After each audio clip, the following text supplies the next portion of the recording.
Soyez les bienvenus, chers téléspectateurs, dans l'interview d'Africa 24 qui reçoit Christina Duarte, ministre des Finances et du Plan du Cap-Vert, mais également candidate à la présidence de la BAD. Soyez la bienvenue.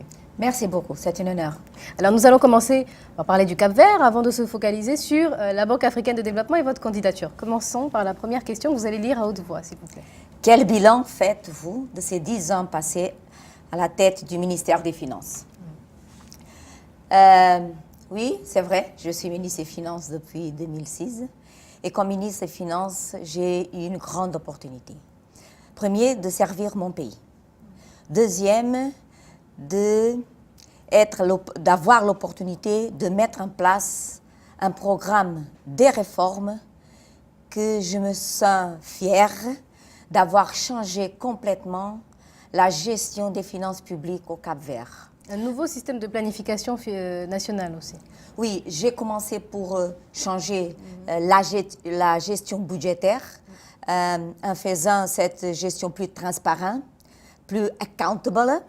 Et oui, maintenant, les dernières 2 années, je me suis concentrée dans la planification et le fait que le plan et le budget devront marcher ensemble pour mettre en place une vision. Mais toutes les mesures que vous avez dû prendre ne vous ont pas forcément rendu populaire au Cap-Vert, parce que vous avez dû prendre à certains moments, certaines années, 2006, 2007, 2008, des mesures un peu plus drastiques pour l'économie. Oui, c'est vrai. Depuis 2008, le Cap-Vert est sur l'impact de la crise financière internationale. Il y a un moment donné, 2008-2009, le gouvernement, le ministère des Finances, nous étions obligés de couper les subventions publiques au secteur pétrolier et avec cet argent, de l'utiliser en termes des dépenses sociales. C'est ça qu'on a fait. On a augmenté la pension sociale, etc., etc. Oui, c'est vrai, mais il y a des moments qu'il faut le faire. Qu'est-ce qui a été le plus compliqué à mettre en place au Cap-Vert? Le plus compliqué, c'est dans le domaine fiscal. Sûrement, je viens de conclure une grande réforme fiscale au Cap-Vert. On a complètement changé le cadre fiscal au Cap-Vert. Ça, pour vous donner un exemple, 2014, le gouvernement du Cap-Vert a réussi à obtenir l'approbation du Parlement de 5 nouveaux codes fiscaux.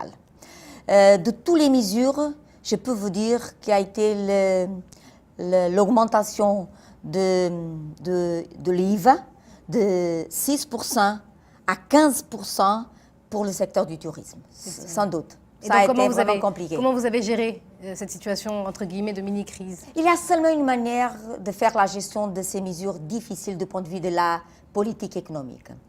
En communiquant, en dialoguant, en expliquant à tout le monde. Pour que tout le monde, particulièrement la société capverdienne et le secteur privé, peut comprendre qu'à la fin, c'est une situation que tout le monde gagne. Et vous pensez que les Cap-Verdiens ont compris les messages que vous essayez de passer? Ah oui, parce que c'est passé, on n'a pas eu de problèmes sociaux, on n'a pas eu de convulsions, on n'a pas eu de grève, alors c'est bien passé. A priori, oui. Deuxième plaquette, s'il vous plaît. Là, on va rentrer dans le vif du sujet un peu plus. Ma candidature est portée par des projets concrets et une vision réaliste. Alors là, il s'agit de la Banque africaine de développement. Vous êtes candidate, vous voulez remplacer Donald Kaberuka. Alors, quelles sont les grandes lignes, par exemple, de votre vision, de votre projet? Mon point de départ, c'est que dans les dernières 15 années, l'Afrique a connu une croissance économique forte, 6-7%. Mais à la fin, nous sommes en train de voir que cette croissance économique n'a pas bénéficié tout le monde. Ça veut dire qu'il faut faire beaucoup plus que la croissance économique pour résoudre le problème de la pauvreté en Afrique. C'est dans ce cas que dans mon programme, je commence pour défendre d'une manière un peu forte que la BAD doit aider, supporter les gouvernements africains à mettre en place des institutions de bonne qualité pour mieux servir la bonne gouvernance. Comme vous le savez, les institutions sont importantes pour la gouvernance, pour la compétitivité du pays, pour la gestion des ressources naturelles en Afrique, c'est une question vraiment délicate, mais aussi pour la gestion des infrastructures. Est-ce que la BAD ne le fait pas déjà? J'ai l'impression que la BAD, jusqu'à ce moment, et peut-être dans les dernières 10 années est important, c'est concentrer dans la promotion de l'infrastructuration en Afrique. Mais quand tu mets en place une route, il faut qu'en même temps, créer l'institution pour faire la gestion de la route. Sinon, dans 5 années ou dans 10 années, la route ne va pas servir ma fille. Il me sert aujourd'hui à moi, mais pas ma fille dans 10 années. Ça veut dire qu'il faut créer les institutions. Donc vous donnez un rôle un peu plus politique à la BAD? Non, pas du tout. Comme vous le savez, la BAD est devenue l'institution financière peut-être plus importante en Afrique en termes de financement des infrastructures. Ça veut dire que le risque financier du portefeuille de la BAD s'est concentré dans les infrastructures africaines. Alors, une manière de faire une bonne gestion de ce risque, ça veut dire de ce risque du portefeuille BAD, ça veut dire que la BAD doit travailler les institutions pour garantir que ces infrastructures sont bien gérées. C'est une question de gestion de risque. Donc pour mettre en place ce programme, vous avez, pour suivre cette candidature, vous avez le soutien du président capverdien, de l'ancien président Pedro Pires également, d'une certaine partie de la classe politique. Ça vous aide? Ça aide? Oui, ma candidature, c'est une candidature nationale. Ce n'est pas une candidature seulement du gouvernement du Cap-Vert, du parti politique qui supporte le gouvernement du Cap-Vert, ça veut dire mon parti politique, mais c'est aussi du président de la République, mais aussi de l'opposition au Cap-Vert. Comme vous le savez, l'opposition supporte cette candidature capverdienne. Et en dehors du Cap-Vert, justement, au-delà des frontières du Cap-Vert, quel soutien avez-vous? Vous avez fait une tournée, hein, vous êtes arrêté dans plusieurs pays d'Afrique de l'Ouest, notamment, pour expliquer ce que vous comptez mettre en place. Alors, qui vous soutient? Ce que je peux vous dire à ce moment, c'est que mon programme, mes idées, et le projet et la vision pour l'organisation et aussi pour l'Afrique est en train de mobiliser beaucoup de personnes. Je ne sais pas si toute cette mobilisation va être, transformée en termes de vote.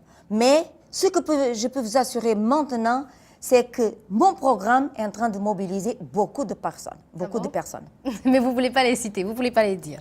Non, vous pas gardez encore. Ce secret pour l'instant? Non, c'est une question de tactique de campagne. Ah, mais en parlant de tactique de campagne, vous savez que pour les votes, il y a 60% d'Africains et à peu près 40% de non-Africains.